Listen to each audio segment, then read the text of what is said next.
Hopefully, the majority of you viewers watching this have already seen part 1. But for those of you that haven't, here are the first 15 fighters we featured.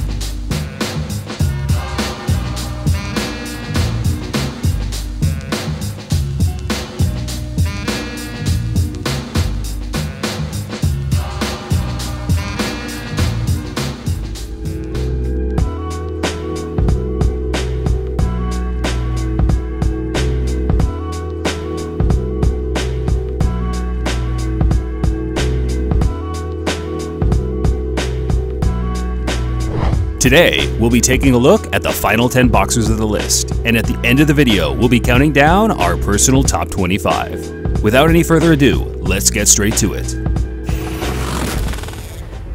We thought Pt2 would be a good place to start, considering the overwhelming amount of comments made on part 1 of people furious not seeing him there.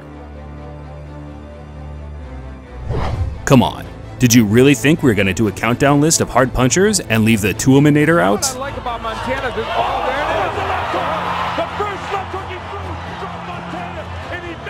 Tua is arguably the hardest punching athlete to ever come out of the Oceanian continent, right next to Mark Hunt, of course. And that left hook was brutal, right on the jaw, stepping true.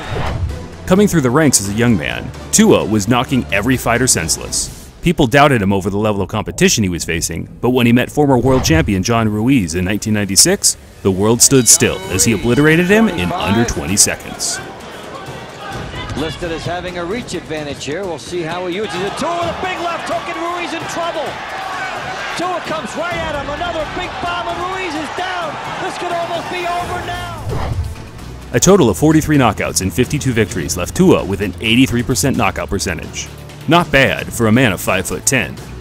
Although Tua never became a world champion, he is still often ranked amongst the greatest fighters of his era, like Mike Tyson and Lennox Lewis.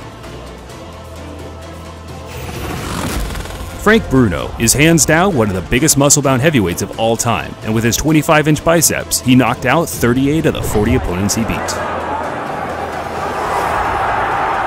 him again, he won't get up from that. He's stretched out over the photographers.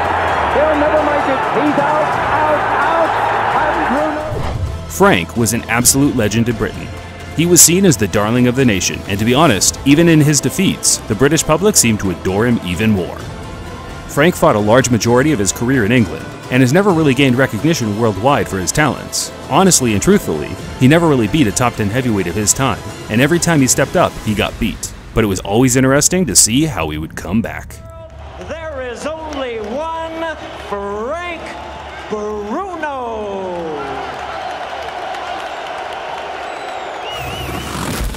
It pains me to think where I'm going to slot Deontay Wilder in this list overall. Don't get me wrong, I think he is without a doubt one of the hardest single-punch fighters of all time. I mean, that's clear when watching any of his contests.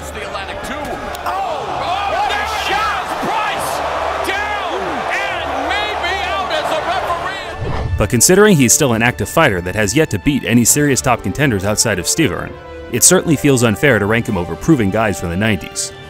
Either way, I'm a big fan of the Bronze Bomber, and love what he brings to the table. People often criticize him for his wild style and unorthodox gangly footwork, but he's never claimed to be a technical fighter. His job is to go in the ring and knock someone out, and outside of just one fight, that is exactly what he has done. When people come out and see, they want to see the knockouts, and baby, every time Deontay Wilder have a show, that's what y'all gonna see. Y'all gonna come and get y'all money, baby. Word, knockouts, man. Donovan Razor is a very underrated fighter from the 1990s. He was one of the rare boxers that really pushed a great version of Mike Tyson to the bitter end.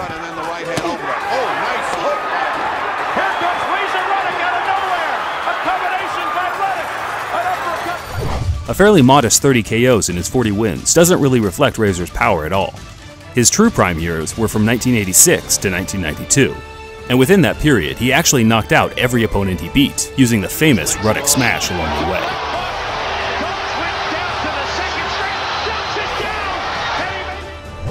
Lennox Lewis really put an end to his career in 1992 after wiping the floor with him in 2 rounds. But it wouldn't be until 2015 when Razor finally hung him up, adding an extra couple of defeats to what was a pretty good-looking resume.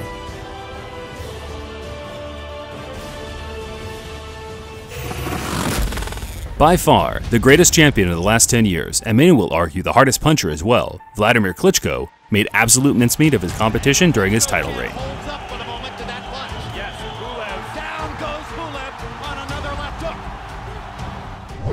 Unbeaten fighter after unbeaten fighter, no one was a match. Dr. Steelhammer is often discredited by modern-day boxing fans for having a boring style, but you can't deny the fact he stopped 53 of his 64 opponents, and many of those were with a single punch. He's had no ability to get close to. Second knockdown of the round. Legendary boxing trainer Freddie Roach said Klitschko was the hardest puncher he had ever taken on the mitts, and that's a man that has trained everyone from the UFC's Fedor Emelianenko to Iron Mike Tyson himself. Whether his accounts are accurate or not, I'm inclined to agree that Wladimir certainly ranks amongst the sport's best when it comes to power.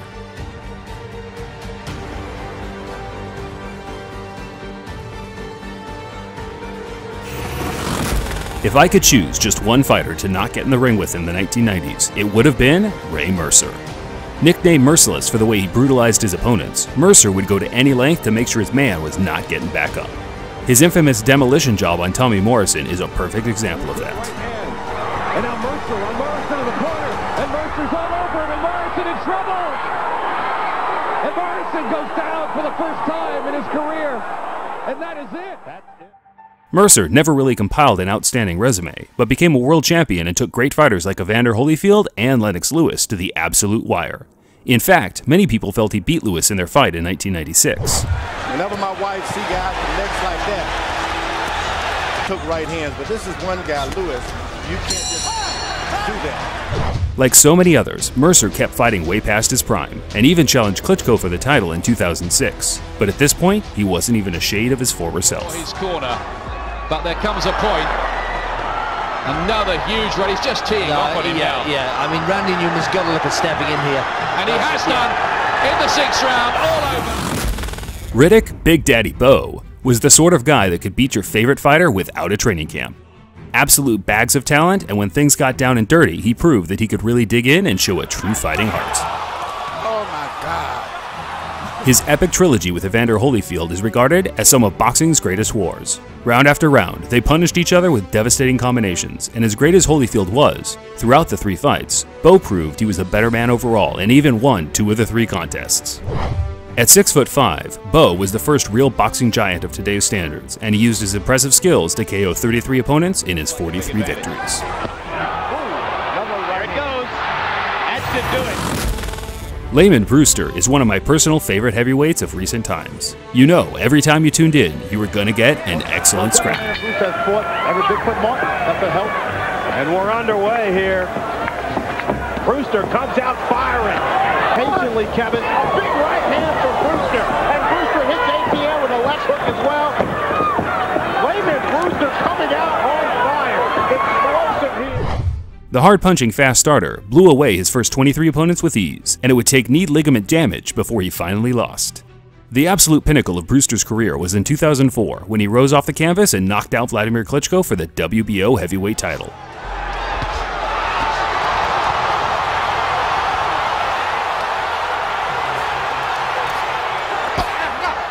Overall, Brewster just had an amazing style to watch. Fast, powerful, great movement, and a fan-friendly type of guy. You can argue back and forth about who is the hardest puncher on the list, but for me, there is little debate about who has the best resume. Lennox Lewis has actually beaten 11 fighters listed here today. He pretty much tore apart every top contender of the 90s and early 2000s, which for me personally is the most stacked heavyweight division in history when it comes down to pure talent. I mean, he handled Tyson with so much ease for 4 rounds that it made it look too easy to him. Here, he was never in it, and Lewis just exterminated him with that combination. Lennox only lost 2 fights in his career, both of which he avenged by stoppage. Not everyone was a fan of Lennox's style, but honestly he was just much smarter than the other contenders. Often enough, he slowed the fights down when he knew he could, waiting for the right time to pounce. I've seen all 44 of Lennox Lewis's fights multiple times. He was kind of a family favorite in my household growing up. And I can honestly say I've never seen someone with a ring IQ as good as his. He dominated and took control of fighters, the true definition of a ring general. Of this era, nobody should be able, there's no one in the world can take that from Lennox Lewis now. He is no doubt the best heavyweight of all time. What he's done clearly puts him on top of the heap. What can we say about George Foreman that you don't already know? He won his first 40 fights in a row, most of which were inside 2 rounds. When he eventually got to title level, he absolutely destroyed him, famously lifting the #1 heavyweight in the world Joe Frazier off the canvas with an uppercut, and he completely obliterated him in just 2 rounds. Foreman eventually got outwitted by the great Muhammad Ali, which made him question everything about boxing and ultimately retire. And then, out of nowhere, he pops back up 10 years later looking like a different human being. But he still had that brutal one-punch power. Because he's got a minute and 8 seconds left. Oh, and that's it! And I don't think this fight's over. This fight's over. George Foreman blows away Jerry Cooney in the second round. No one was taking Foreman seriously in his comeback, but he shocked the world as he KO'd Michael Moore in 1994 to become the oldest heavyweight champion of all time, an achievement that I'm not sure will ever be beaten. Certainly not in my lifetime anyway. In his 76 victories, he blew out 68 opponents, which is just an astonishing number when you consider the fact he took a 10-year hiatus. Young George, old George, it doesn't matter. This man just had the God-given power, and that's why the majority of boxing fans regard him as the hardest puncher, not just of the last 25 years, but of all time. So, he says, who hit you the hardest? George Foreman. Big George. Oh, Big George. George hit me with one shot. When he hit me with that shot, my feet froze, and the bell rung. I came back to the corner. Did he knock all my teeth out? So here's how we listed our personal top 25. Sorry if it's a bit confusing if you watched the video and thought it was in order. To be honest, we were editing both parts and making our minds up along the way.